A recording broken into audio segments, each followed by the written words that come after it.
coming today. Let's try to reset this thing. I forgot to get my hat. This might drive me a little nuts, but we'll see. I'm tired. Hi guys, good morning. I'm tired today. I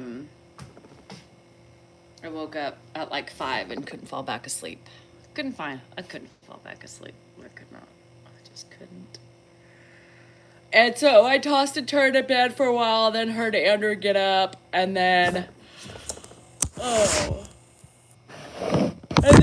started on my videos, and then Dan came up, and then he was tired, and he said, let's go to bed, and I said, bruh, it's not the way it works. So I'm up, and this is my time. This is my time to rewind and do my shit.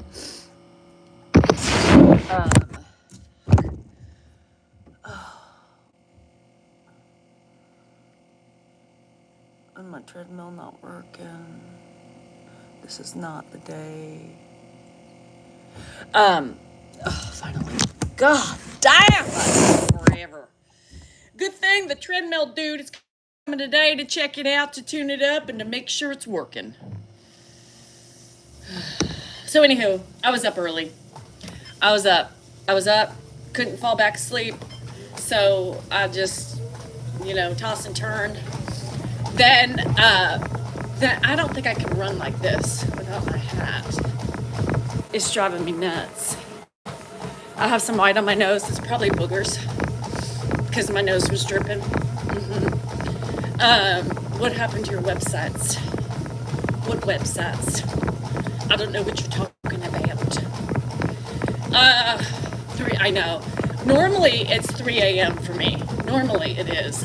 But for whatever reason, it was 5 a.m. this morning. So yeah, Dan came upstairs and he was like, okay, can I just sleep with you? And Coda was on the bed. Coda's like, bruh, get off my bed. And then, he wouldn't, and I was like, get off social media. I said, oh, dude, this is my time. I get up, this is not gonna work. My hair. This day. I'm just gonna run like this. Let's see how much further I can go. How y'all doing? I'm doing great. How cold is it there? David, it's winter time, bruh. It's winter time. Of course I have a mother effing fleece on. What is this?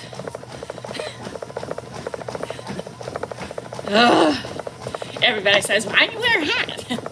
Why do you wear a hat? Take the hat off. Okay? Who runs like this? Nobody.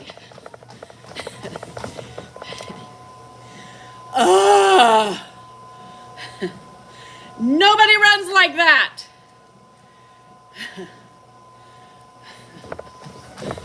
Shit. This is why I put a hat on, to keep this shit out of my face. Anywho. I miss Christy. What did I miss, Christy? Oh no, I missed it. Oh, for days, my son's girlfriend. What? Oh no, 24? Christy. Oh, my heart breaks. My heart breaks, Cody. Do I look like Cody? I'm out. Get off of here. How's the family doing? I cut my rubber bands out looking like a little boy. I can't. It doesn't all fit up in a bun. My hair's too short for that. But soon enough, it will. You guys, I like my hats. And I don't know. I was so verklempt this morning. I was in a happy mood. I was making videos with Dan.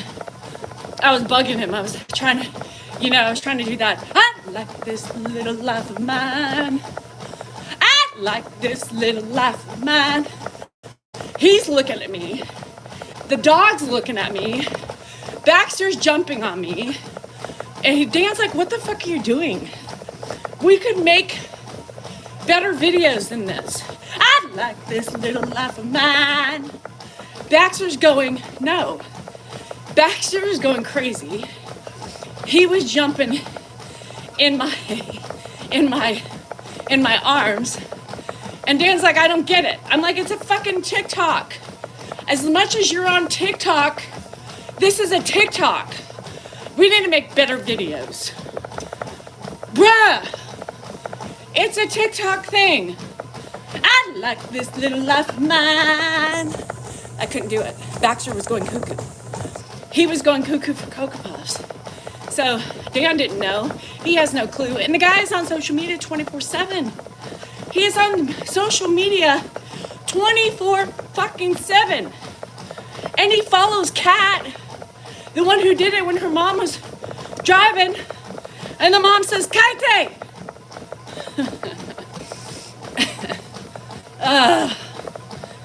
Fuddy-duddy. Whatever is that? Don't post that. That's stupid. No, what's stupid is, yeah, so then I got obnoxious. So I said, let me tell you, my channel, then I started singing everything, and he was starting to get really annoyed, and I was videoing it, and he was getting more mad, and I videoed a whole bunch of different clips, and he's like, I hope you don't post all those. Worry about you, bruh. My channel, my choice. Baxter, that guy, he literally, I am not Hispanic in any type of a way, Antonio.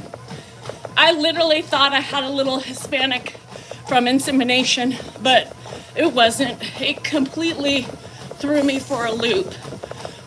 More Italian than anything. I didn't even get a little speck, a little half semen tail. Nothing. Shit. Did I do 18 and over? God, I need a personal assistant.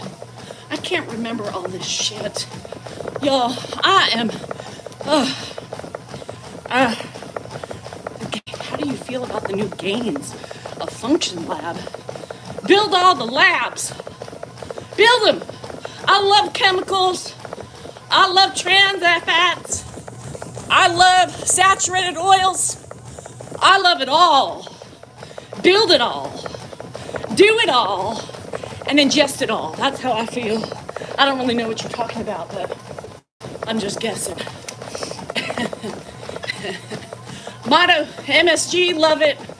Add me a little bit more labs producing MSG. That shit is good.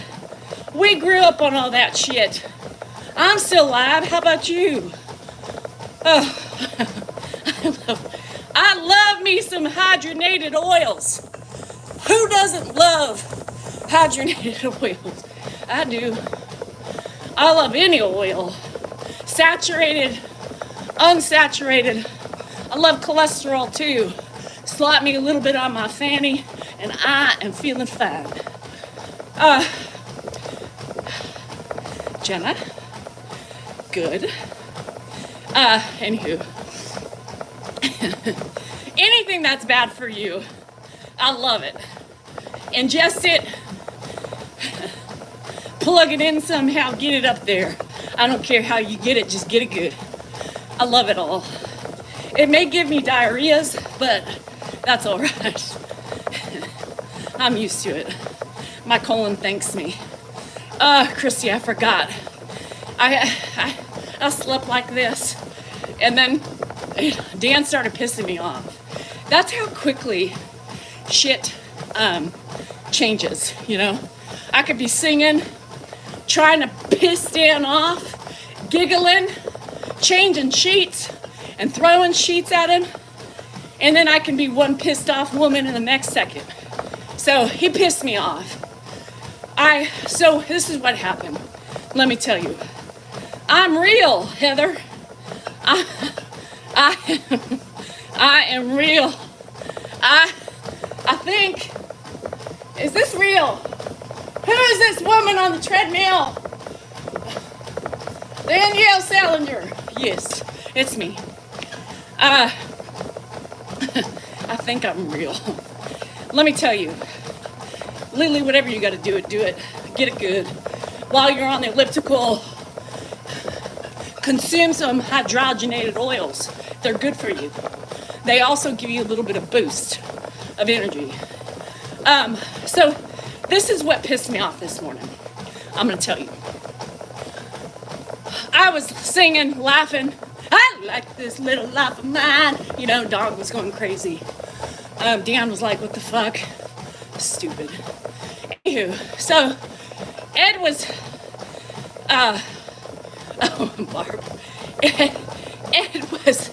Ed was, you know, he was up, brushing his teeth, getting water everywhere. Y'all, my floor. Anyhow, I'll tell you that in a second. Where's my hat?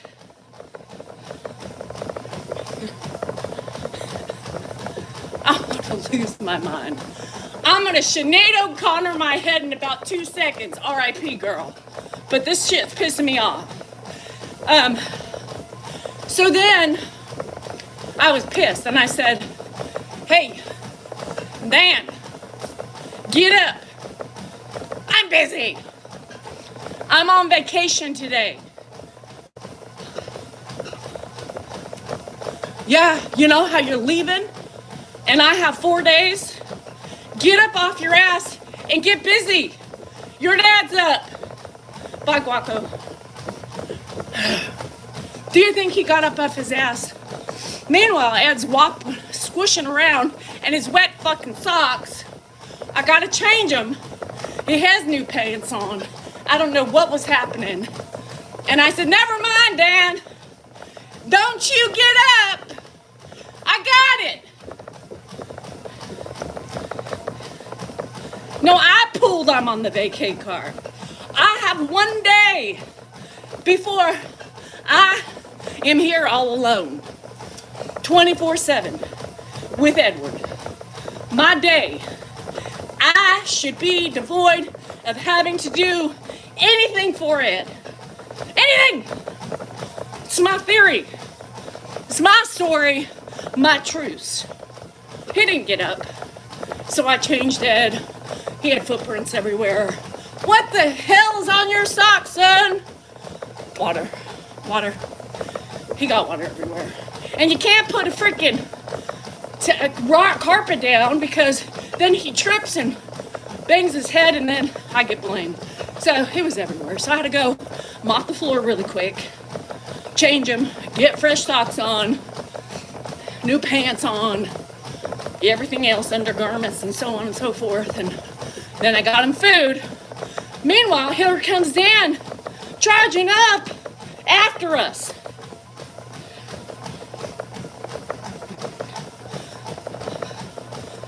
What are you doing? Hey, Dad. Hey, Dan. I'm getting the cereal out, putting the cereal in, pouring the milk. Dad, guess what? He's enjoying his doing nothing, just talking. I'm leaving. You're gonna be stuck with this one right here. Why are you out here? Go sit your fucking ass back down if you ain't gonna help. That's why I'm late, by the way. He doesn't care about my schedules. He doesn't care. Me and Dan's relationship are headed downhill. Good thing I didn't pay you for a psychic reading. Shit. I know you're jealous of our relationship. We have already been downhill and back up it, and down again once more and back up it.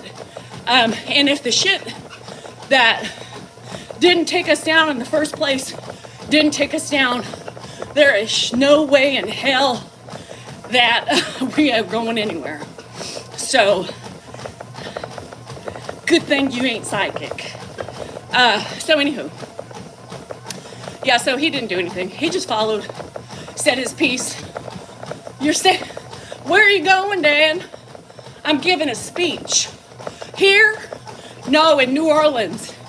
Like, in town? New Orleans, Dad. Oh, where's the speech being? I like that. Where? New Orleans. Okay. 4 days? Yeah, 4 days. Okay, so you'll be back tomorrow? Yeah, Dad. Yeah. Hi, Lainey. Welcome to the crazy shitballs. So then he said, so then Ed said, I don't know what the hell. Then Ed said, Dan said, Danielle's scared of you, Dad. She's scared. She's shivering in her boots. What? You scared Danielle. Where's your speech? Local? New Orleans. Oh. So I'll see you tomorrow. Oh, shitballs.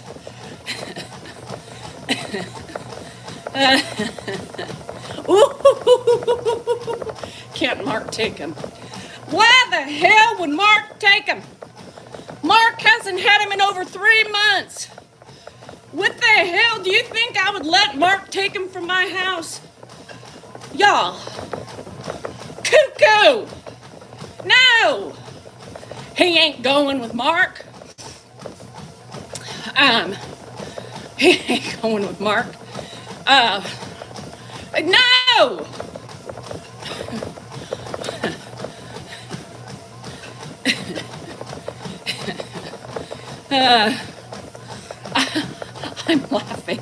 I'm laughing. And somebody says you're angry today. What is wrong with you people?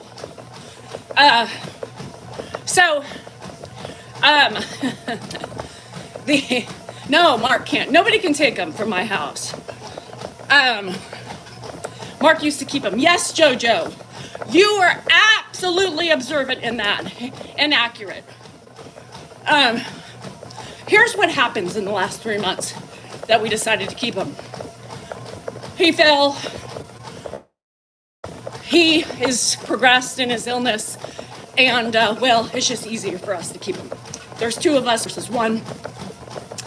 What else? Mark's getting older. He's more lax than we are. And Ed really can't use lackadaisicalness right now. He's like a toddler running loose in the house with glass everywhere, right? Sharp edges, sharp corners, and glass. So you need to be a little bit more persistent. You need to be aware. And we're kind of protective. You know, we're kind of protective of him right now. Doesn't mean we're perfect, but we're protective. And we have a routine with him, right? We have a routine with him. He wouldn't do well outside of the house anymore. It's just facts. We knew it was going to happen. It's here. And so that's it. Now, Mark said, are you saying you can stop Mark, his son, from bringing him out? Yes, Mark. And in all honesty, yes. You think Mark is going to come bang on the door and fight us? Mark, come on, bruh. This is a hard job. Think before you write. Mark, it's been over 3 months. And Mark knows he's happier here. And it's easier, right? He doesn't have to deal with it. And shit, he helps with Dan's mom.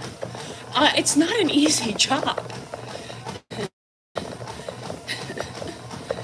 So Mark will come over if I need help. I'm going to try to get him over early. Him and Joanne were going to come. Joanne is the cutest thing. I'll put a little clip on Patreon yesterday. Mark, Joanne was like, this is not fair to Danielle. You know, she was like my biggest ally. Danielle needs respite. How do you think that is fair, leaving her with your dad for 4 days? somebody needs to go over there and relieve her. That's not fair to her. It's really cute. So anyhow, she said, Mark and I will go over there on Saturday. Give her 4 hours. That's really sweet. However, I found out that Wesley's game's early in the morning. So I'm gonna see if Mark can come over so I can go to the game, have breakfast with him after, and then come home. So I'm hoping they told me 12 to 4. So anyhow, yeah, she's my biggest support system, really, honestly. And, Dan, because he told everybody, even his sister, and was like, look, Danielle's by herself. She's doing it. She volunteered. She's not worried about it. But I'm worried about it because I know she's going to go crazy, right? I know she could potentially have a hard time. So y'all just let me know, what you can do. So we'll see. We'll see. So how do I follow you on there? Where? Hi, Stacy. Oh, no. I'm so sorry. Why do you have 50 counts? Why do I have 50 counts? I don't really know what it means. I'm assuming you mean accounts, and I don't have 50. Patreon. We are Mr. and Mrs. DeSal NorCal on Patreon, and I've linked it in my bio. So, we are going to have a fun time. I'm actually not worried. I think because Dan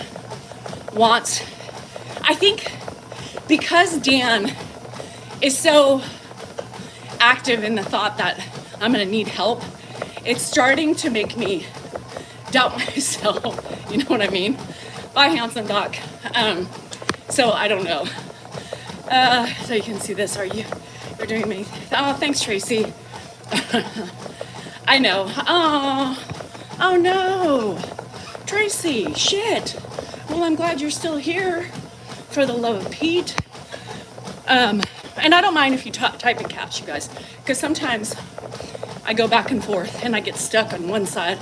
I'm better than Dan, but hi, Darls. I think I'm doing okay. Today is a crazy day for me. I'm going to get a manicure pedicure because, of course, I'm going to be busy for 4 or 5 days, so I wouldn't be able to get them done. So I need to get them done. I want a little relaxing time. So I'm perusing Valentine's nails. And my treadmill guy's coming to look at about 11:30 he's coming to look at my treadmill, assess it, my weights. And then I have that appointment. Dan has to pack, which means, well, you know what that means. We gotta assess the speech outfit. I think he needs to get a haircut at some point. So, and I still haven't dropped off the car. Anywho, he's speaking at the Alzheimer's Summit. He's closing this summit. So he was asked to close it off to end it. So he's pretty excited. Plus he's never been to New Orleans. Oh, you love Loudermilk? So, I think I do shellac. I don't know. No, I don't anymore. What do I get? So I used to do dip, but now, because my nails are so long, I have to get the fiberglass ones again. I haven't ordered the Uber yet, because I don't know what time he's leaving. So, well, I gotta do all that today. Plus, we have a live, and I don't know if Dennis is showing up today. I've pretty much accomplished everything that I needed to accomplish. I'm washing sheets, bedding, because I want a clean bed. And I figured just in case I won't have time to do it tomorrow, I'll get it done this morning since I was up so early. Yay me. I found out that my roof is not being covered at all. So that sucks, shitballs. My husband is oh, DI, sorry. He's still going as a busted can of biscuits. Yep, I can't go with Dan. who's gonna watch Ed? It's not that easy. So no, he's going by himself. I think so, Jerry. I think the video will be posted. He said other speeches have been posted. So as soon as we figure it out, we will let you know. Maybe he'll post it for y'all. I would not be good as a speaker. Dan is so much more versed in the area. That's what he does for a living. You know, he's so good. We were talking about this last night on my subscriber live. He is he's quick, you know, he's just a public speaker. He always has been, so he'll be entertaining. He will probably shit Twinkies before, but that's okay. No, not like him, Ames. I promise you, not like him. Mine's different, mine's silly. You know, I can do silly stuff. I can speak from my heart, but he can do the other things. Can he speak from his heart too? I guess, but not as well as I do with that. And he's quick. Am I having help with Ed? As of right now, maybe one day so I can go see a basketball game. Yeah, I couldn't do it either. Patrick, every day's different. Anywhere from 3 to 5, 6 miles. I walk too sometimes. He probably is, ultimately, I'm sure. But he's always had a knack, even before he was a lawyer. He just always spoke well. He's very smart, Dodo. He's really, aside from his mother, he's one of the most intelligent people I have ever met in my lifetime. His mom is really smart too, and so is Dan. So I think that has a lot to do with it. I'm definitely gonna have stress, Leanda. He's more PPS. I am more HBO After Dark. Shit, that's for sure. His mom was not a doctor. She was a psychologist. She worked for the county victims witness, so she worked with abused people, neglected, all those things. Very, very bright. Very bright. She reads a lot. She researches a lot. So I think that's where Dan gets it from. He has the same inclinations as his mom.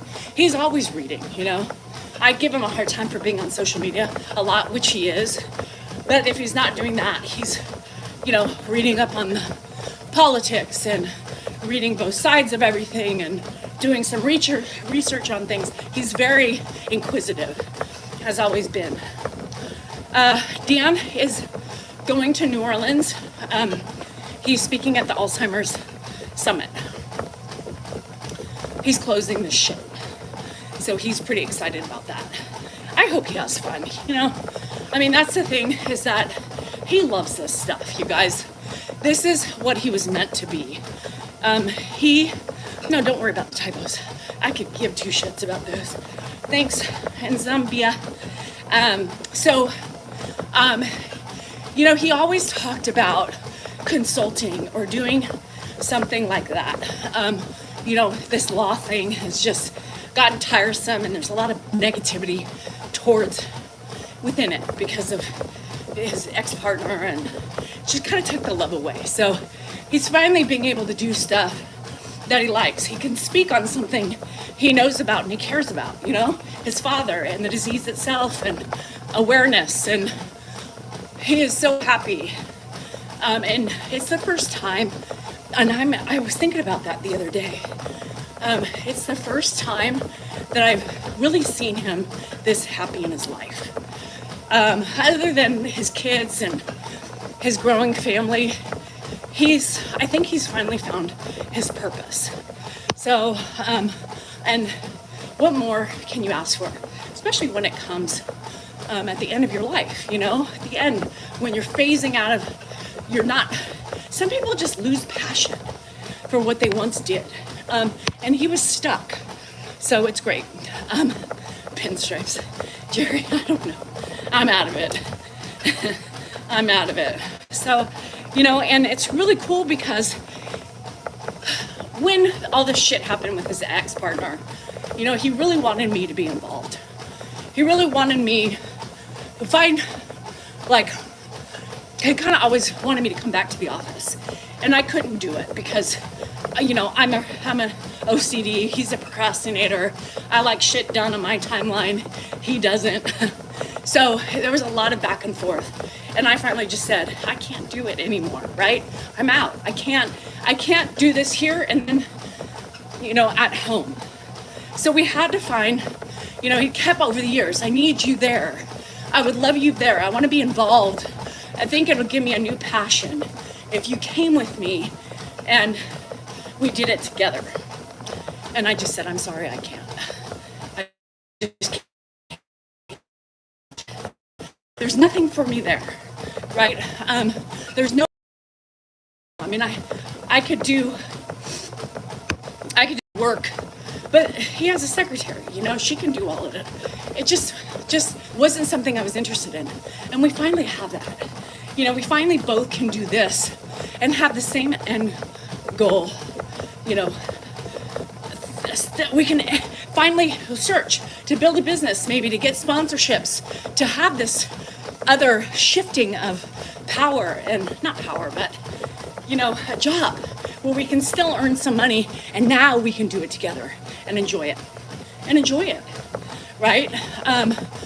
It's so cool, and it doesn't happen to many people, and we feel so fortunate that it's happened to us, right? And that, God, I'm tired these days, and that we can share this journey together. I'm tired today. Yesterday too. I have the makings going for that. Bloody Mary. Ooh, that shit blows me up. So anyhow, I was my husband's.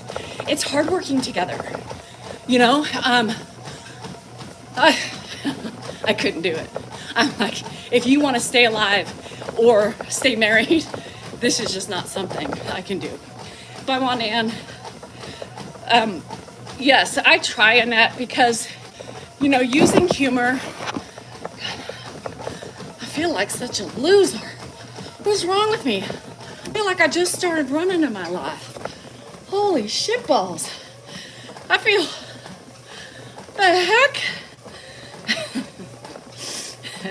Any advice on how to start running? Don't! I'm dying here. I can't. The last couple days, it's like, running how? What do you do? I can't run very long. Is this my first time? Have I started? I don't know.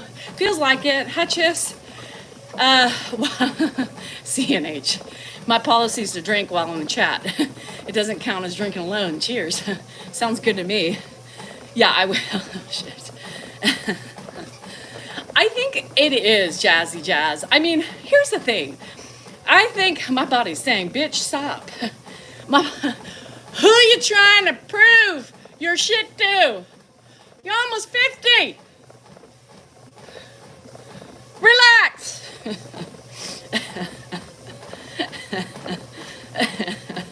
Shit. I can't. What is wrong with me?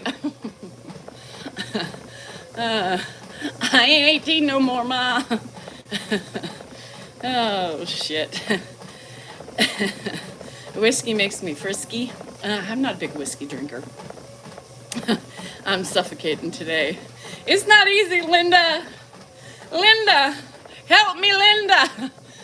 Oh, Lord. I hate when I get like this. And then I'm in a slump for a while, and my body's like, 3 miles? Girl, you funny. Walk a little bit. Your ass is tired. Your ass is menopausal. And stop thinking you can run 6 miles every day. Hi, Arnold. Hi, Furry. I was watching your baby running in the snow this morning when I was up.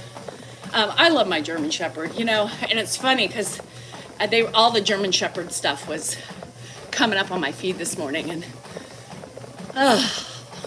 they're so damn cute. You can expend more energy with emotional processing. Don't you know it? Sugar.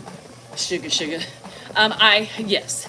I am suffocating, you guys. My body, and this is how my body tells me, bitch, slow down.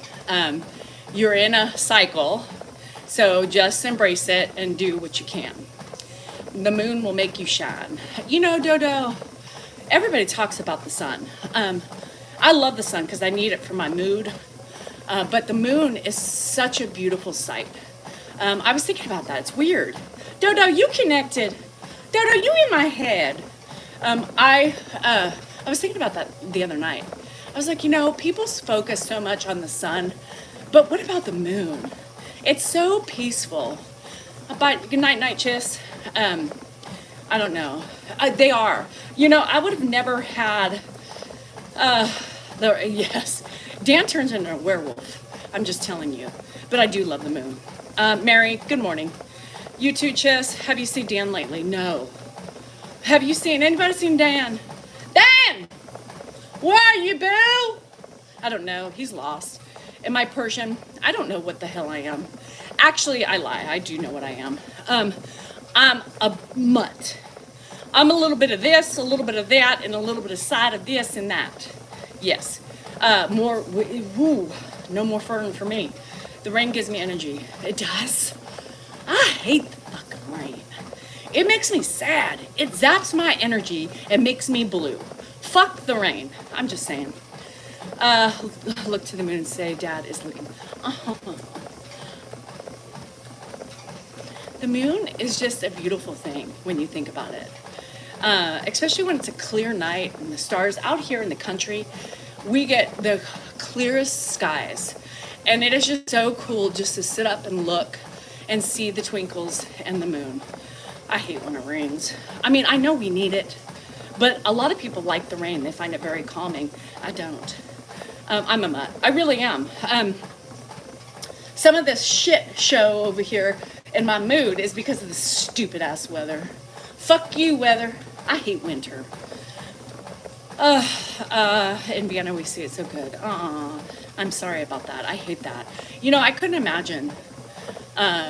You know, I lost my mom and my dad super early, and something brought up. We brought it up, and I know several of you have lost your husbands, and to, you know, finding a purpose without them. You know, I joke all the time and I make fun of them, and you know, we do our thing, but that's just us. But at the end of the day, sometimes, you know, I look at him and I think to myself, what would I do without him? You know I would miss the heartbreak, the heartache he gives me every day, and the grand annoyances he shows to me. But no, in all seriousness, you know it was coming, Suge. You know it was coming. But but seriously, I would literally miss that fucker. I mean, I would tell him every day, what the fuck, you piece of shit? Why you quit on me so soon? Just because that's me, I have to. But I would miss him. Does that mean I love him? Does that mean it's true love? Fuck, it is. It is. I can't wait to share the story, you know? And then you all will really know how true our love is, and how, you know, it was just meant to be. And he drives me batty. He drives me batty. Batty. But I would be lost without it, you know? Fuck. And I honestly don't, you know, I was watching Sister Wives. I know you're all surprised. I know. You know, and I am so sorry. I can't imagine it. You know, I already know the pain of losing my mom and my dad. I can't imagine losing my husband. And I don't know why it's been on my mind, but we're getting older. You know what I mean? Like, my brain just goes straight to hell. And it just starts thinking about all these things, and oh my God, like, he could die. I mean, so could I. But like, he already tried to die on me a couple times. And it scares me because, you know, I think about those times and I think about how traumatic it is. And like, when he was down, I was kicking him in the gut. I was like, you fucker, you know, what are you trying to do to me? What are you trying to do to me? Oh shit, Tamara. The fuck? That's not supposed to happen, girl.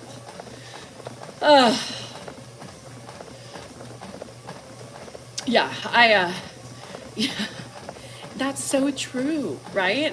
And then they drive you crazy because they're not there. And I did, you know, your boyfriend died of an OD. God, that would break my heart. Dan gave me a very big scare one time, and it was unfortunate, but self-induced. And I kicked him. I was crying, I was kicking him. Not really, but I wanted to.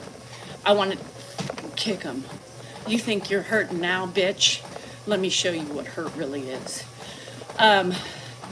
So it pisses me off, you know, because that was something that he could have controlled.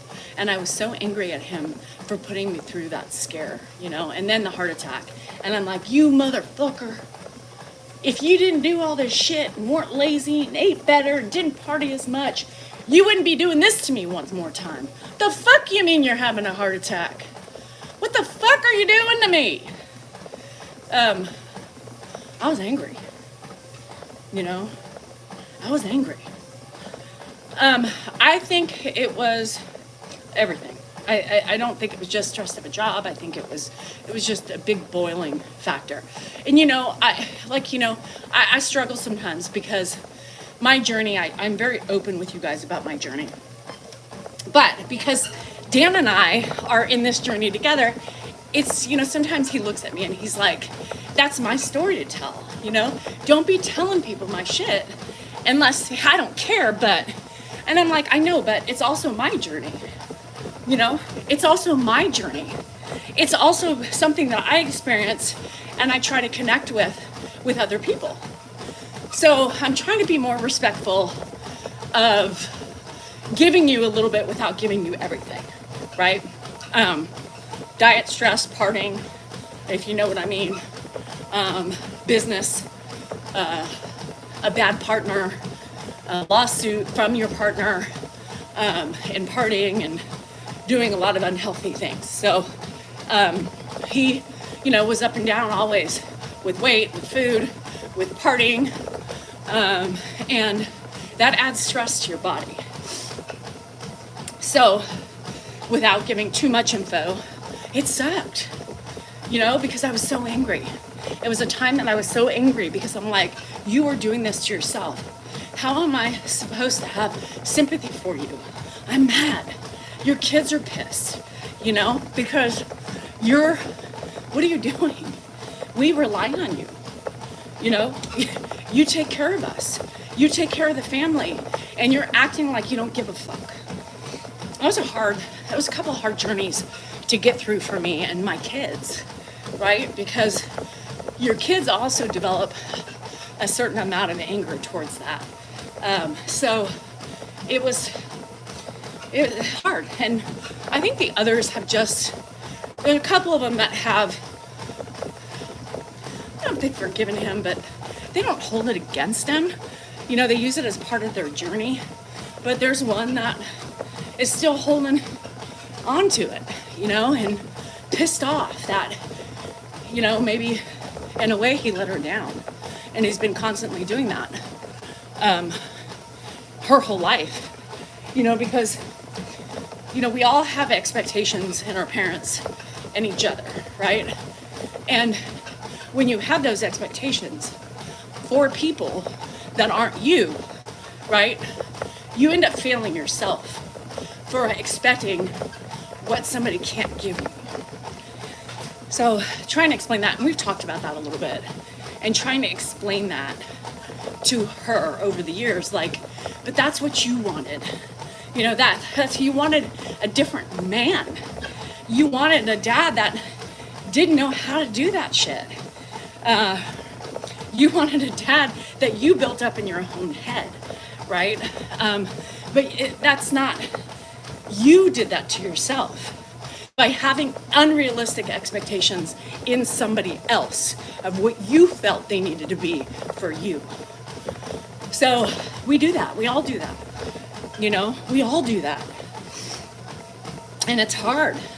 So it's really difficult to let go of that anger. And I'm hoping one day she will. I'm hoping one day that's your excuse for being mad. That's her excuse for validating your anger.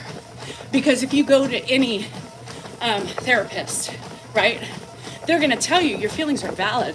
It's okay to feel that way, but your expectations weren't accurate.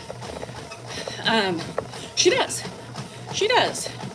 But it's, you know, I mean, she's getting older and she's still bitter. So I just can't, it breaks my heart because like me, and like we talk about all the time, I don't want it to be too late for her, like it was for me, because she will have regrets, right? And when he went down for his heart attack, nothing. I called her, I told her, nothing. Didn't respond, didn't say anything, didn't even care, you know? And I expected that from her, but it still hurts nonetheless. It hurts me that she was in that much pain, but she blinks, you know? We all do that. And I always talk about how detrimental that is for ourselves. You know, I've done it too. I do it still. So I just hope that in time, if it's not too late for her. And I think she does make steps forward, and then I see, you know, steps back. So, oh my God, I just killed him. So it's sad, you know, they're your kids. It's your family. You have to, I feel, embrace the person for who they are and for what they give, right? There's no sense blaming somebody else for their behaviors or for the ways that they act or treat people. You know, if they don't want to put in the effort to change it, you've got to learn to accept it, especially if it's a parent, right? I think.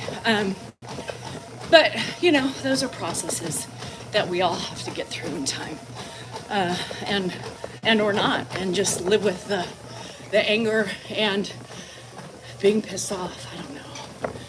I don't know. What do? You just do the best you can, and you try to instill insight as much as you can for others and from experiences. It's my daughter, one of my daughters.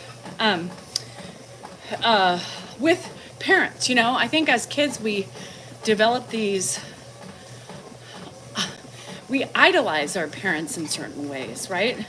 I think we idolize them and we expect them to act certain ways because in our fairy tale of a mind, it's what we want. It's very self-destructive to hold on to anger.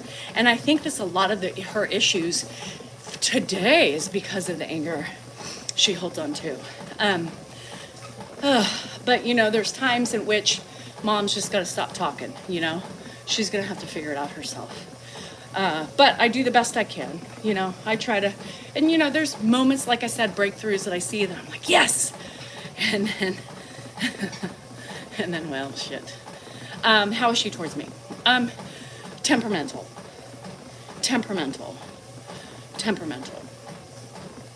I think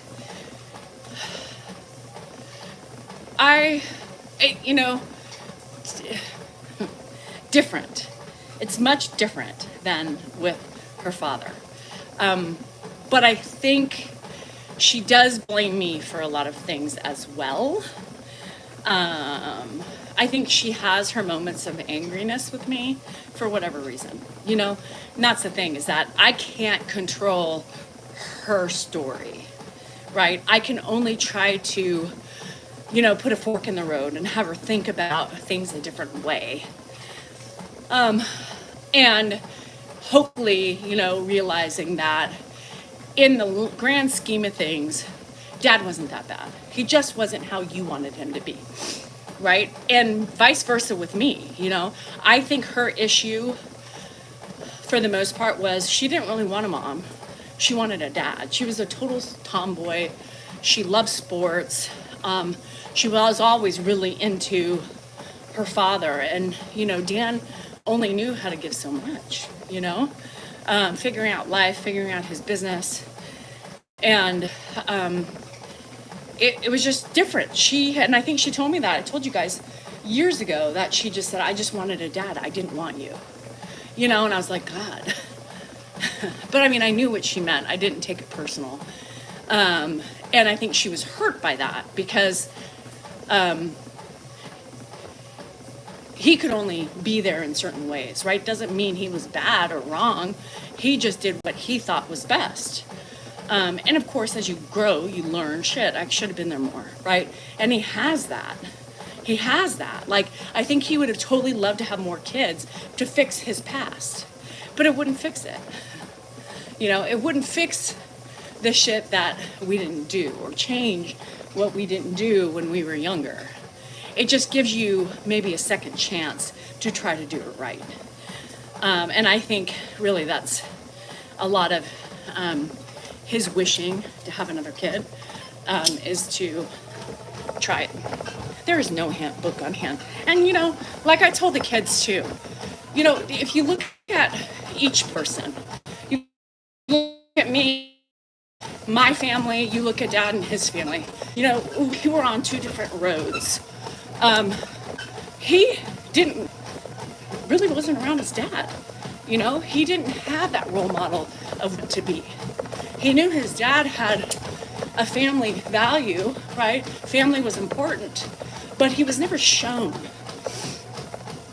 And then divorce, and Dan took care of himself. His mom went back to school. He was very independent.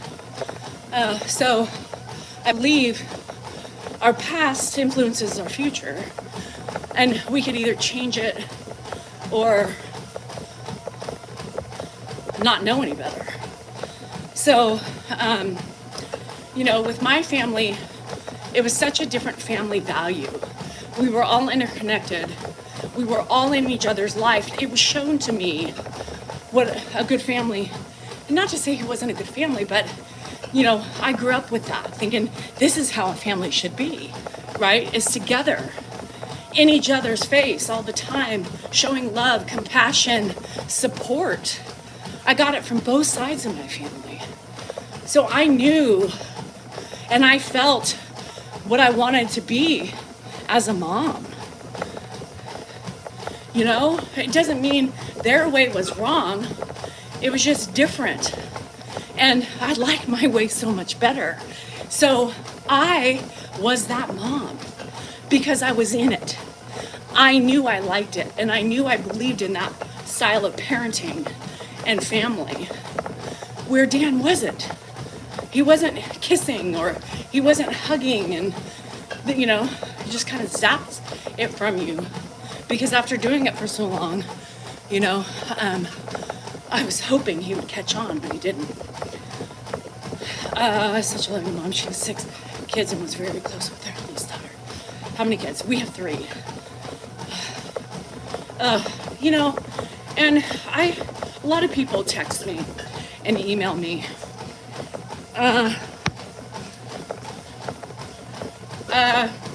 Danielle, I'm on my main account. Mrs. D. Sal NorCal. It has over 600,000 followers. So I'm not your subscribed, but you're subscribed to my 3rd account, Mrs. D. Sal NorCal 3. And I don't do subscriber lives, so I'm kind of fluctuating between my 2 accounts. I do. When I played house, my personality was the same way. My mothering was the same way. I was shown it over the years. And my uncles, I was the first grandchild for 10 years, for 10 years. I always tell the kids, Dad didn't know. Look at what happened. He grew up in a separated home. Dad pretty much took care of himself. His mom went back to school and working full time, and he didn't see Ed for years. Once in a while at his grandmother's house, but it was just weird. So it doesn't mean he didn't love his kids. It just means he never felt or knew how to be. He thought just being there was enough, right? If he was here, loyal to their mom, provided, gave them the things to be successful, it was good enough because that's what he was taught, right?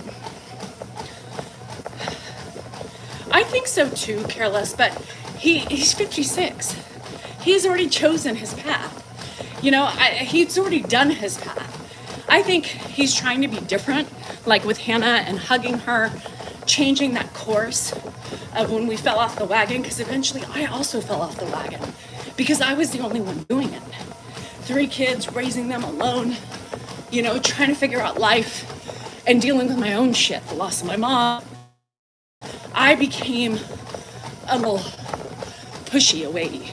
Jennifer was never a hugger when she was little.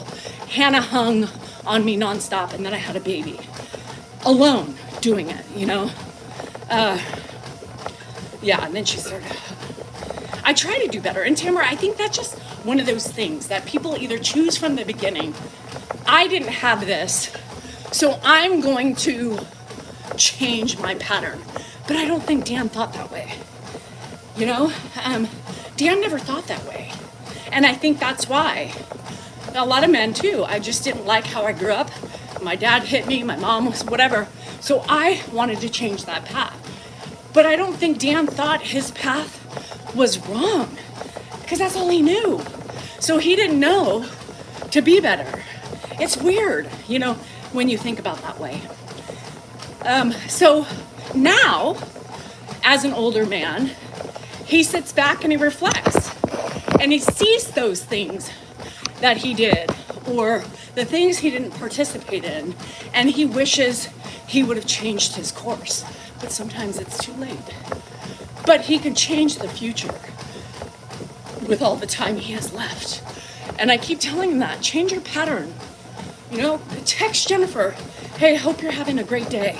Leave it at that. And if she doesn't call you back, text you back, who fucking cares? Hug Hannah when she leaves. Tell your son you love him. Those are the things you can start changing now. And he is, little by little,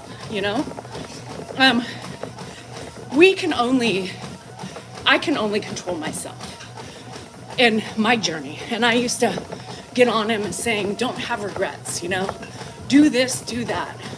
Because at the end of the day, I know what I'm doing and I'm secure in what I've done, but you may not be. It's not sub only, no. Especially with his daughters, yeah. My husband, yeah, I'm sorry, Jules. And I try all the time. But, like I said, I can only focus on fixing my shit. I can only inform and then give him insight on the other shit. I always knew, I always said, I'm very observant and perceptive. But here we are, we all have to deal with our shit. We all have to deal with it in some way or another. And hopefully we all come out unscathed, right?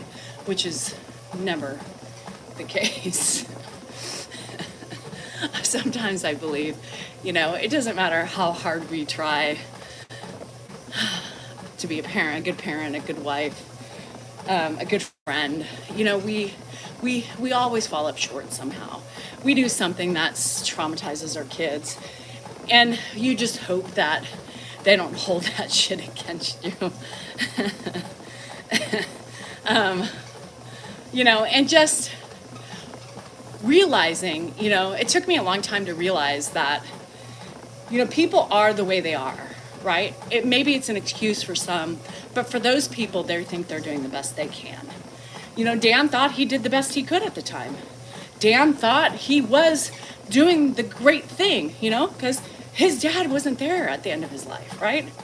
And so him being there meant better. I'm just assuming. I don't know. But we all learn, unfortunately. Like I always say, there's no handbooks, there's no rules, there's nothing we follow because every case is different. Every case is different. And so we just do the best we can and try to heal when we need to heal. That's it. Anywho. Yeah, you know, Steph, that's a tricky fucking thing. Your dad cheated on your mom and she forgave him, but I haven't. I know all too many stories like that, friends of mine and stuff. And I do you really think she's forgiven him? I mean, that's the thing. I don't, how do you forgive? And just having friends in that certain situation, I don't think you can ever really recover from that. I don't think I could. I know Dan couldn't. Whether or not we chose to stay together after the fact, I think, yeah, you never forget it, right? But I think that intervenes a lot in your relationship. I don't know if I could. I don't know if I could, unless I was doing it because I thought there was a greater purpose, like staying together for the kids, trying to get them through high school. I don't know. Is there ever really a good way and a good time to do it? I believe people make mistakes. I do believe that. I believe, I don't know.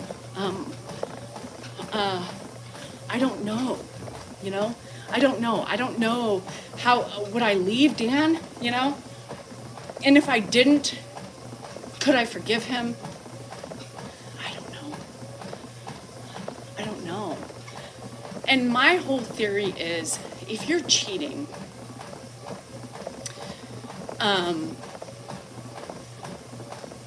there's a reason, right?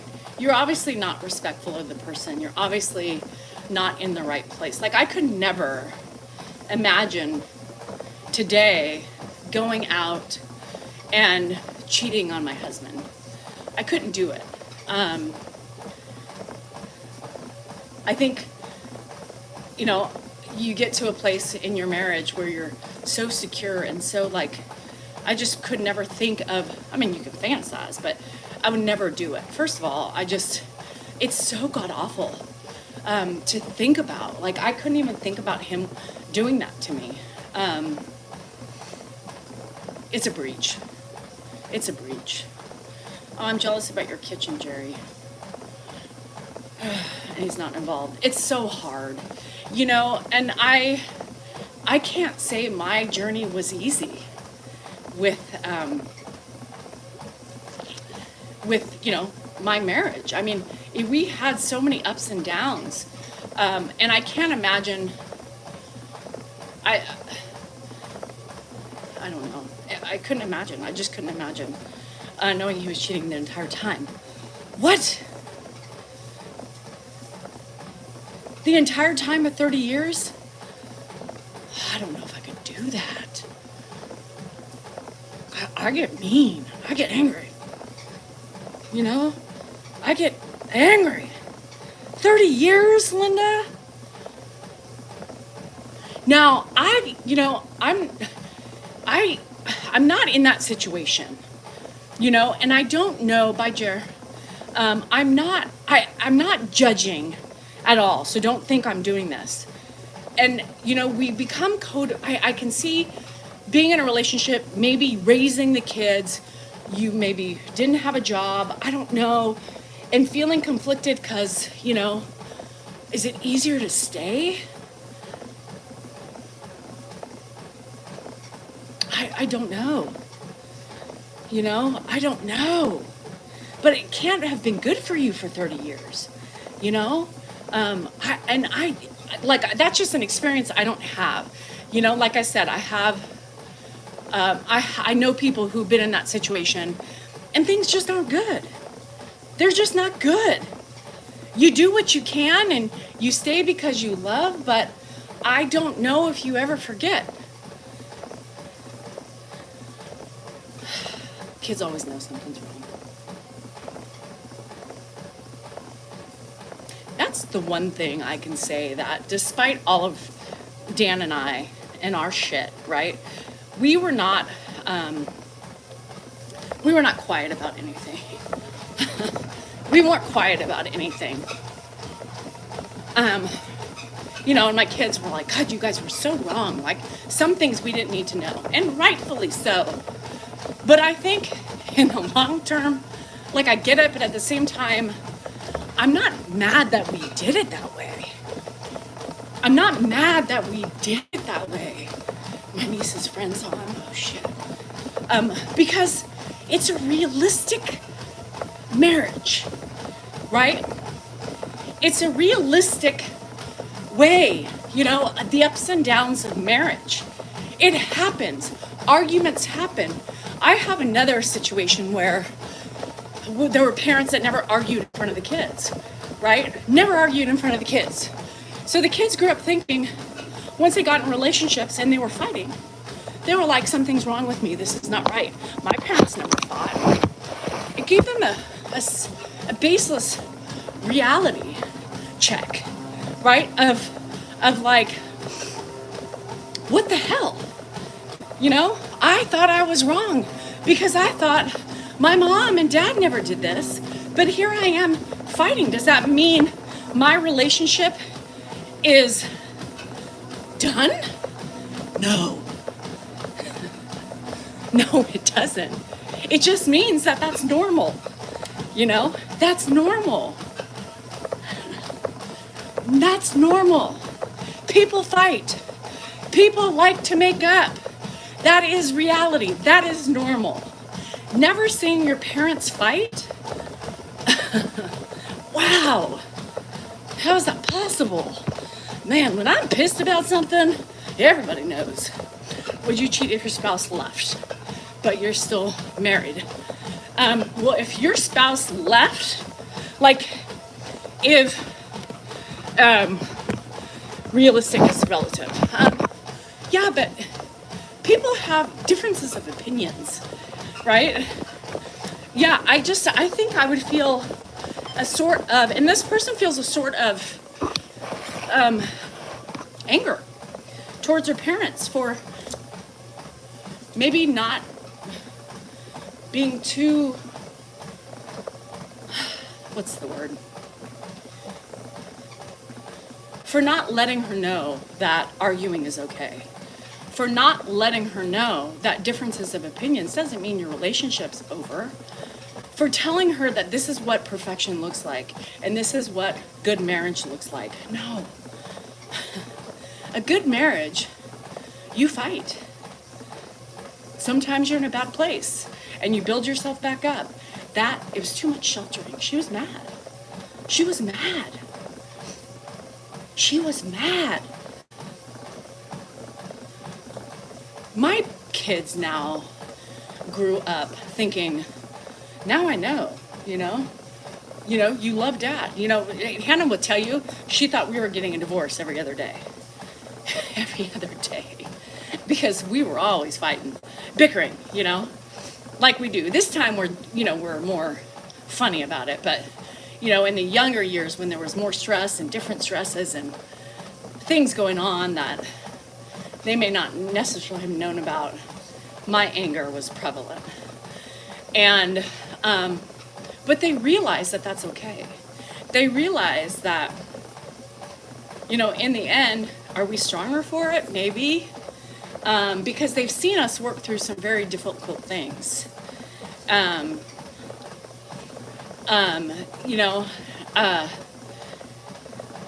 They've seen us make it.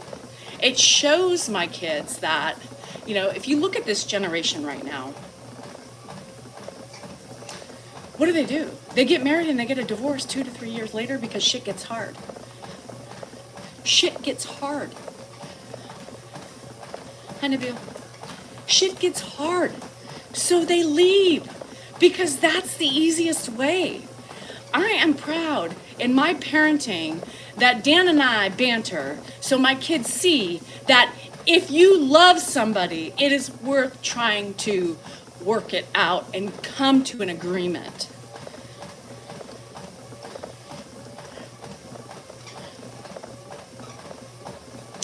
People run. Do you know how many friends, kids who were younger, who have gotten married and ended in divorce within 5 years because it was too hard? Fuck that. What did I go through? What did you go through? We worked that shit out. And if we couldn't work it out, it took years for us to say, I'm done. Not 2, 3, or 4 or 5 years. You're barely getting shit together at that point. Shit. Marriage is work. It is not easy. I feel like sitting all these little fuckers down and saying, look, you are joining together. You guys are going to get through some tough shit. You're going to go through some tough shit. You're going to be moments where you're questioning whether or not you're in the right place. But if you love each other and you don't cross any boundaries, then fight for it. First 7 years is the hardest. That's sure, right. Fight for it. And both of these people, there's a couple of them, that what? They're not bad people. They just didn't want to put the time in. It was too much work. The divorce rate is so high, it's ridiculous. I want better for my kids. I do. I want them. I think that's one thing Dan and I did give them. It's we gave them an eye-opening experience. Shit sucks, but we made it through. Shit sucks. It's not perfect all the time. Sometimes it sucks the majority of the time. Damn it, it's like our women's cycle. We have one good week a month, if that, and consider ourselves lucky if we get a full week. Marriage is not easy. Marriage is not easy. Everybody's healthy. I love time apart. I love it. When Dan goes away, which is not very much, I'm like, hurry up and get the hell out. It makes me appreciate him, and vice versa, I think, more. I think it's so important to have, now every weekend you shouldn't be trapezing across the country with girlfriends because you're just setting yourself up for failure. But like once or twice a year, meeting with friends and traveling somewhere together, I think is so important. No, Herbert, it's so hard. Are going through this cancer. And that's till death do us part. I signed up for this thing. My mom was married twice. My dad was married 3 times, and I've been married once. I have done it. And unless something bad happens and he goes and runs off with, some TikTok bimbo or something, which I doubt, he would. But, we're here until the end with whoever gets sick or dies first. We're here, and we're here to take care of each other in that time. Am I happy? No. I mean, Susie, I was reading. Hold on, retract. That sounded horrible. Have I been happily married for 26 years? No.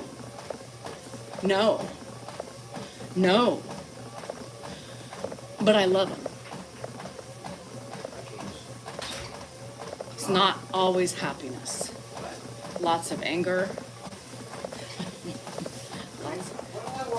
Lots of stress. Lots of annoyances. But man, I love him. I was giggling because we were talking about marriage and how I think we gave a good perspective to our kids, right? One shot, I gotta take it. Oh. It's not always beer and Skittles. Shit! If you eat beer and Skittles together, your mouth explodes. My mom was not happy in her second marriage, no. No. My mom, no. No. No. Hello in Germany. I feel bad for my mom. I think my mom shot herself in her foot 2 times. But it's kind of a complicated story. But my mom gave her love of her life an ultimatum. He was going to medical school, and she didn't want him to go. What? And she kind of, back in the day, it's me or school, right? And well, he chose school, as he should have. And mom should have waited for him. So she was upset and trying to sow her wild oats, met my dad and had me. So I guess that's a good thing, or else this life of mine wouldn't be, love this little life of mine. I wouldn't be here and I would be somebody else. But I think that changed her course. I think that changed her course of her life because she didn't listen to her heart and instead was being, he left. He went to medical school, and she was hurt. And she found my dad, who was very charming and charismatic and sexy, as she said, and got pregnant and thought she was going to have a good life. And no. And I think from that point forward, I think she was just destined to, I don't know, just get through it, get me support. And it just backfired. I feel really sorry for her. I wish it was something that we could talk about today. I wish I would have asked certain questions from her and learned a little bit about her struggle. Oh, I can't remember why I was laughing. You came in at the time because somebody had said, I'm happily married for 31 years. We were talking about marriage and the ups and downs of marriage and raising children. And I said, well, I haven't been happy. And I said, hold on, let me retract it. I said, there's not straight happy, marriage is up and down. I would never say we were happily married 26 years. There's ups and downs in that, it ebbs and flows. But at the end of the day, we love each other. Right? Yes. But I said it the way I said it, so I haven't been happy in 26 years. That's not what I meant. I haven't been happy. I'm still waiting to find some happiness. Dan! Dan! No, he left. Shit!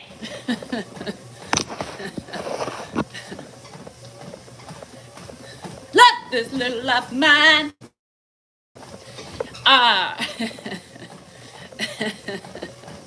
Oh, shitballs.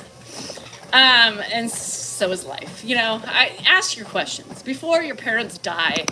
For the love of God, be straight up with them. Ask him. Because don't be like me and have regrets because you didn't ask them those questions because it was too hard. Don't be a pussy.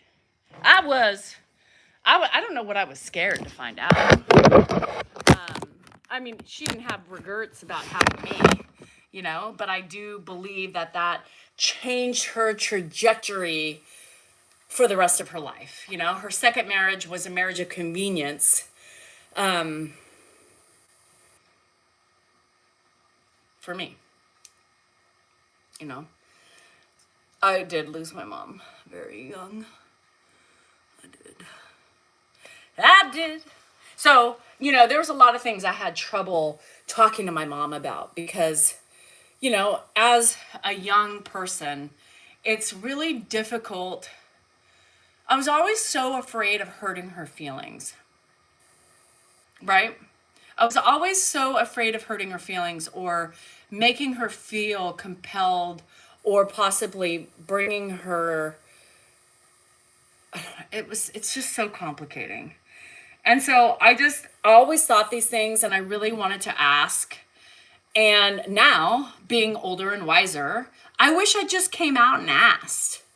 I knew she ran away from her troubles. I knew she was a binge alcoholic. I knew her first love fucked her up, really, for her whole life. I believe.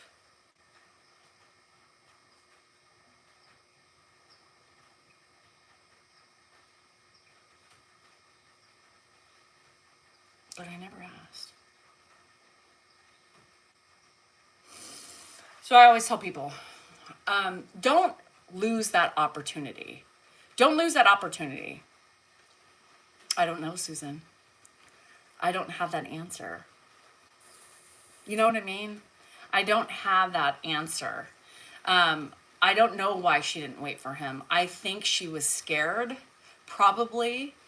I think she, I don't know.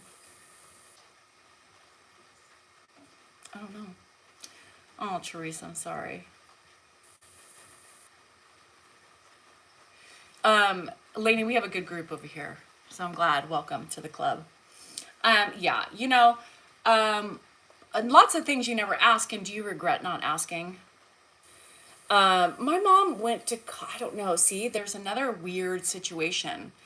I think I didn't want to hurt her. Yes, I think because I always took care of my mom in a way, right? Ever since I was 3, I was kind of parenting her. It's gonna make weird, I know, I say this all the time, but I was parenting my mom at 3 and 4 and 5 and 6 and still doing it until the day she died. Um, in many different ways. And I think I was just, I think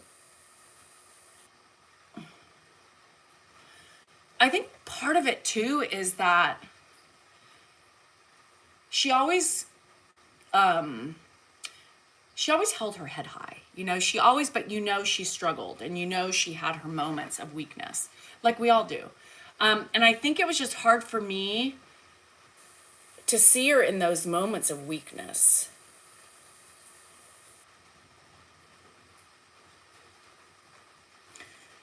And by me acknowledging it,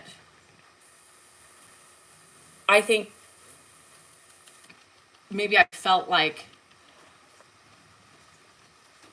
she would be disappointed in a way that I was able to read through her and see through her. I don't know. I mean, who knows? I think about that all the time. I mean, these are things I lay in bed awake. Made it true for her. I had these questions. They were in my head because I was so observant. I was so tuned into my mom, because she was my life. I mean, she was my lifeline. I couldn't live without. I mean, she was, I mean, obviously I've lived without her. It's been brutal, but thank God for my kids. Her vulnerability. Did she ever stop her binge drinking?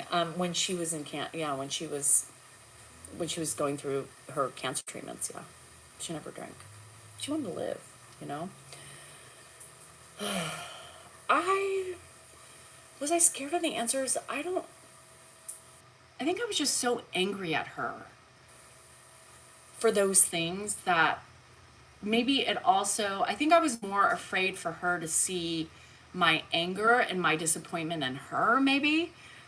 Because if I was asking and I was using it as a justification, I think she would maybe think I didn't want her to think I was disappointed in her because I was. Isn't that weird?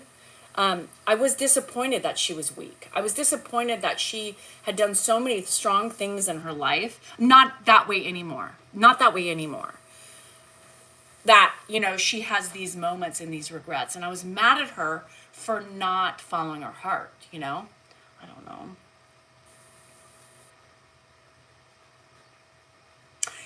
And I think that's why I really struggle with weakness. I think that's why I really look back at myself for being so weak and being so disappointed in myself today for being vulnerable and for being weak. It bothers me, and for crying because I didn't want my kids to see me. And that probably all has something to do with it, just like the snowball effect. I wanted her to be happy. And I wanted her to be content with what she had, but she wasn't happy. And I also couldn't fix it, you know? And here I was getting older and getting ready to start my own life, college, and I was leaving her too, which was really hard for me because I couldn't watch her anymore.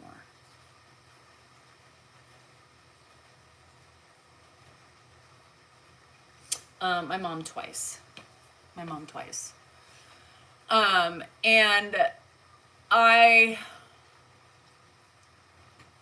and none of which were for love.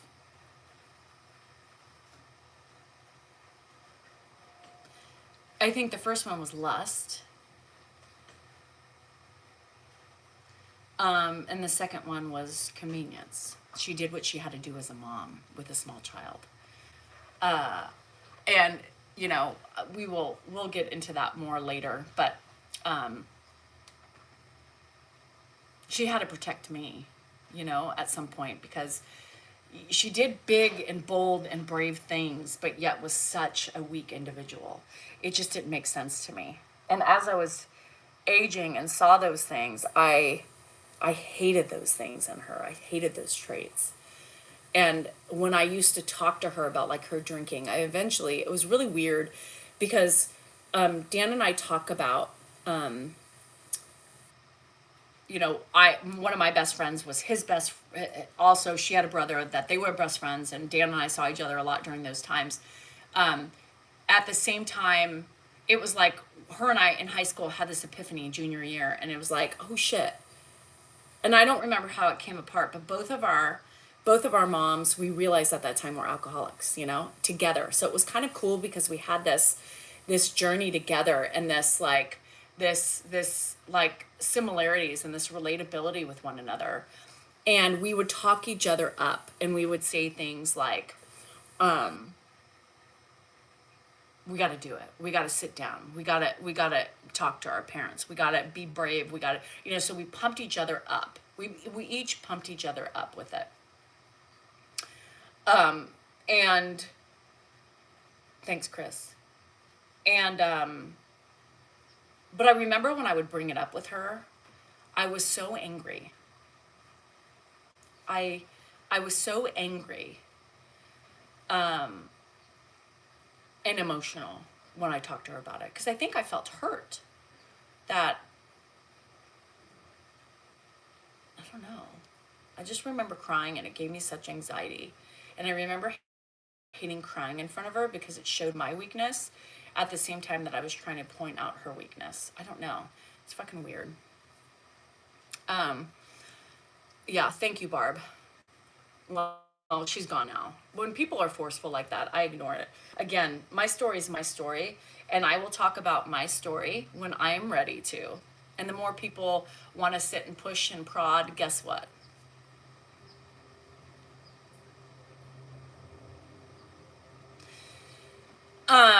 Anyhow, but yes, it's crazy. It's crazy, you know, and I sit and reflect about these things a lot. You know, I sit and think about these things a lot, and it keeps me, my brain doesn't stop, you guys. But on a different note, season 17 was $30.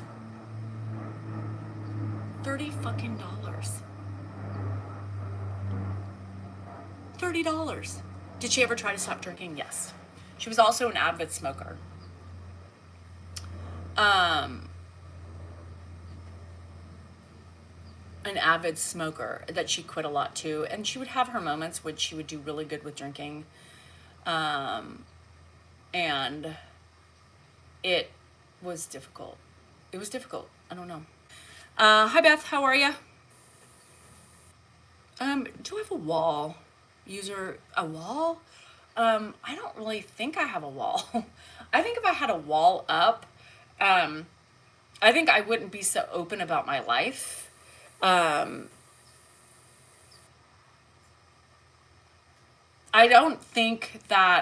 think I've come a long way in my journey with all my experiences.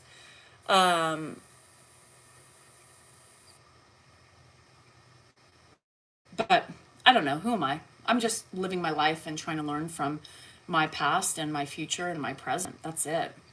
Yeah, I do believe I've come a long way. I mean, I've come a long way. I've endured a lot. I've succeeded a lot. I have changed my person into, a better person. I think I'm setting a better role model for my family, for my kids. I think my husband loves seeing my growth. I think it's been an interesting ride for sure. And I don't think I could have changed without these experiences, and especially with social media. It has made me learn so much about people, interpersonal relationships, myself, my weaknesses. And let's be real, we always, oh, hi, Ricky. We always have, hi, Sean. We always have weaknesses. As strong as we are, we still have moments of weakness. It's called human nature. People want to always point people's weaknesses out without taking a good look at their own. And it's fine, but why should I just wish people would see it's okay. Weaknesses are okay. Insecurities are okay. It's how we learn from them. And it's how we grow from them. And some of us choose not to grow. And we become miserable. We become weak. We become vulnerable. We become unhappy. And I have stopped that journey. I have wanted to grow, and I have wanted to become better for myself, to find happiness, and for my children. I try to always take accountability for my actions. But here's the thing, for like the people out there, the trolls that are waiting, to pick and to prod and to leave me great notes. I will never, ever, ever. People are so ugly out there, right? People say these weird things and want to prey upon my weakness and try to tell me, the constructive criticism shit. In your whole experience with life, when somebody comes at you and attacks you for anything and everything, are you ever going to say, you're right? No, and I will never do that. I will never do that, especially the people that I can see don't give two shits about me, and really don't want to take the time to get to know me. So, toodaloo. That May person that I was talking to you guys about on YouTube, it's funny how she was back again. And she told me toodaloo, basically, because I call her out on my lives, but yet she was still all over my page. So I reported you for bullying and harassment. I had enough. Thanks, May. Toodaloo. Anywho, I do believe, Greg, I believe you're right. I believe that the good people in the end shine and prevail and become more successful than the people who want to sit in their own clump of shit and not see things for what they are and want to sit with their eyes closed. I do believe that. I just can't stand that. Here's the thing. When you are a kind human, you don't worry about the stupid shit. You overlook those because your eyes are open and you see things for the picture for which they are, right? People who aren't happy with themselves, always cast their stones upon others because it makes them feel better, right? Or they get off on it, or whatever the theory behind it is. I don't give a shit. But when you go on people's pages on social media, right? And you sit and you call them names and you make fun of them, their physical appearance, or whatever it is that, you enjoy doing, or whatever validation you search for when you do that, it shows your true characters. You pointing out my flaws is doing nothing but exposing your shit. You're exposing yourself. And the ironic thing is that you don't see it, but others do. And May said to me, she said, Celine on YouTube, I believe her name is. She said, I read Lionel's or somebody's things and I agree with him. right? And Lionel gave the whole thing of, you should listen to your husband more. His perspective is different and he's more realistic, and you are not, and you're quick to jump on people and blah, blah, blah biscuit, right? And you know what I say to that, Celine? I say, fuck you.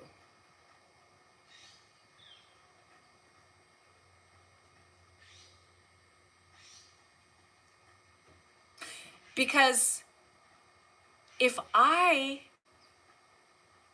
had that much irritation with somebody and always looked for the negative in somebody, I would not waste my time and keep coming back to watch my lives just to point out flaws or the people you agree with. Celine, why don't you read more of the comments? And why don't you gather and understand that there's very few of you in the wealth of support and love we have that feel this way. Unknown caller.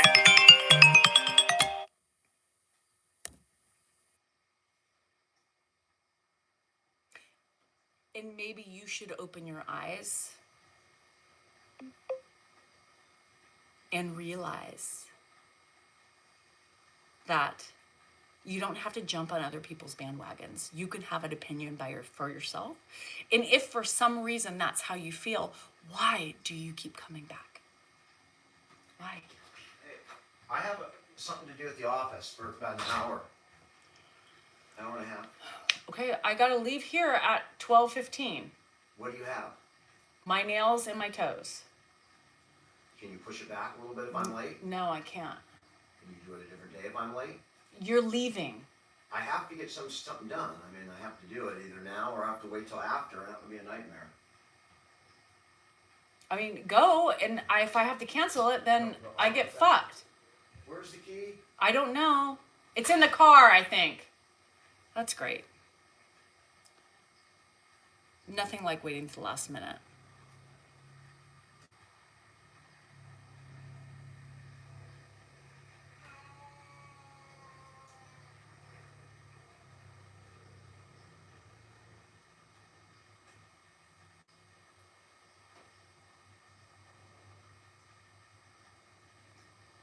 No, I would never take Ed with me. I mean, this is what drives me nuts about my husband.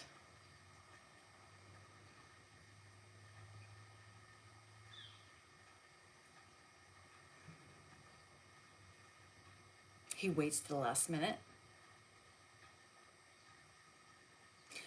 You'll never understand why people share these things on social media. Well, I'll never understand why people listen to it and then comment that you don't understand why they share it.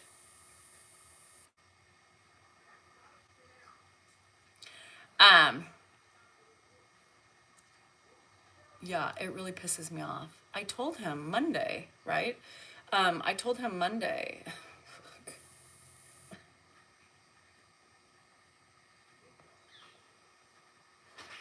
I don't know where. They're in the car. I yelled, I told you they were in the car. You didn't hear me. I gotta get him a cup of coffee.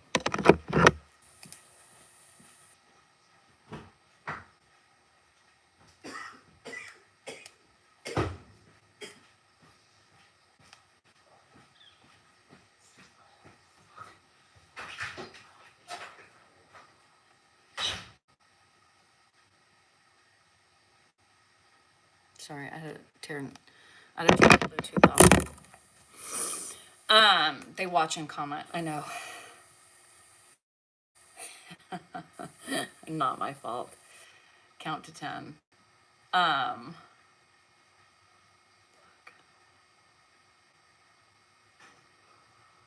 I wouldn't bring him with me because normally I can't even go. My Porsche engine light is on.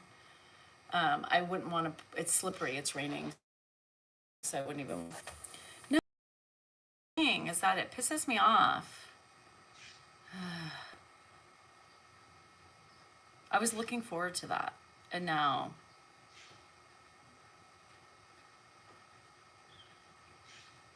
Oh, we've been married way too long. I'm ending it today.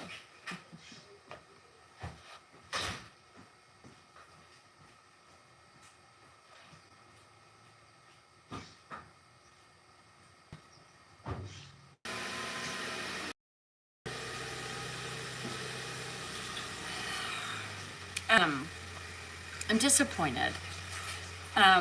This day is not going the way I had planned before my 4 days of crazy. Yeah. And this is why I try to prepare my husband all the time of being, on top of things and not procrastinating. He had done this earlier and not procrastinated, and maybe, yeah, my car would be in the shop right now. He wouldn't have, anyhow. Yeah. My nail appointment, and that means I have to wait 5 days. I can't wait 5 days. That's such a disappointment for me, you guys. I look forward to that. It's like between cupping and my nails, that's the thing. So the only thing is that I can try is, no, he doesn't, Barb. And it's just really frustrating for me. Especially knowing that I'm with him for 4 fucking days alone, with no, yeah. So I guess the worst I can do is I can call my lady and see if she can get me in longer, because I don't know what he's doing. What time is it now? 12. I don't know what he's doing. Oh well. It's the way the cookie crumbles. I'm annoyed. I do not go for acupuncture.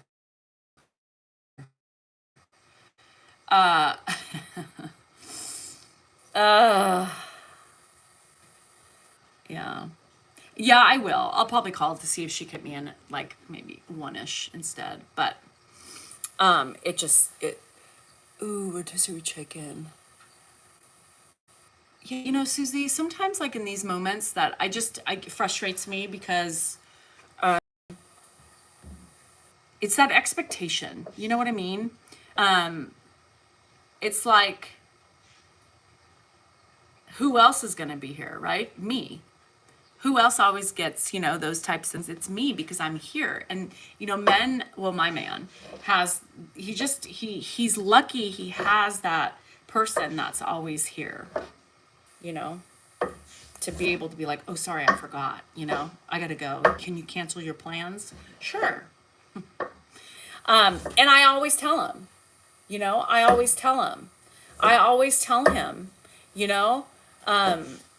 I have plans. Like, this is my schedule. So understand it, hear it, and know that, like, you either tell me now so I can rearrange it, but it just sucks. So sometimes we just get stuck.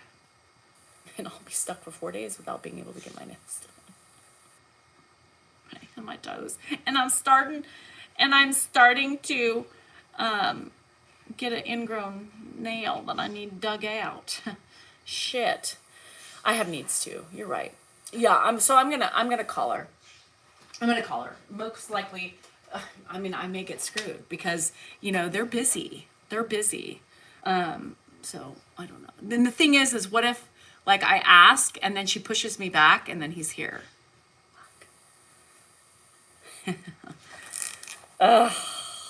So fingers crossed I can get off the phone and say, can I be late? Just in case I might be late because my husband had something to do. And I'm wondering, like, how bad, like, could I leave Ed alone? If it's like a 15-minute, 20-minute, like, little overlap. But I don't know, because whatever. Oh, anyhow, well, that just took my shit to a new level. So I'm going to leave and call my lady, because that's really my most concern right now. I had my week all planned out. Fuck. Call Mark. No, I wouldn't do that. Yes, Susie, that's what I was trying to say within a nice way, but it is what it is. So we'll see you guys tonight. Tonight is live night if I don't kill my husband first. So we'll see you then. I'm going to call my nail lady and see if I can be late. But you guys have a great day. We'll see you later. Jelly beans, remember, you are important. You are kind, you is beautiful, and you are worthy. And your feelings are just that, yours. Own them, grow from them, learn from them, accept them. And it's okay. sometimes all we can do is be the best we can. Do the best we can. And there you have it.